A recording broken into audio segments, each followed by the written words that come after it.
எல்லா இன்ஃப்ளூயன்ஸரும் பார்த்திங்கன்னா நான் அதை பண்ணுவேன் இதை பண்ணுவேன், தயிரில் மிளகாத்தூளை போட்டு மூஞ்சில் தேய்ப்பேன் அப்படின்லாம் சொல்லிட்டு இருந்தாங்க. ஸோ அந்த ஸ்கின் கேரில் ஒரு முக்கியமான பார்க்கப்பட வேண்டிய ஒரு விஷயம் ஃபேஸ் வாஷ்.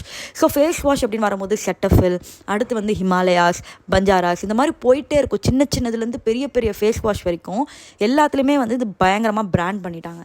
இப்போது அதில் ஒரு இம்பார்ட்டண்ட்டான ஒரு நல்ல ஃபேஸ் வாஷ் நான் சொல்ல போகிறேன்னா good vibes papaya face wash. இது வந்து விலை கம்மி, பட் வந்து இந்த ப்ராடக்ட் வந்து எனக்கு நல்லா ஒர்க் ஆச்சு. எனக்கு மிச்சவங்களுக்கு எப்படின்னு தெரியல, எனக்கு பிம்பிள்ஸ் அண்ட் டேன்னாக இருக்கும்போது அது வந்து கொஞ்சம் என்னை ஹெல்ப் பண்ணுச்சு. ஸோ ரியலி அந்த ப்ரைஸ்க்கு இது ஒர்த். அதுக்கப்புறம் நான் சொல்ல போகிற ஒரு ஃபேஸ் வாஷ் என்னென்னு பார்த்தீங்கன்னா கண்டிப்பாக செட்டஃபில் கிடையாது, அது நிறையா பேருக்கு ஒர்க் ஆகலன்னு சொன்னாங்க. ஆஹா க்ளோ ஃபேஸ் வாஷ்.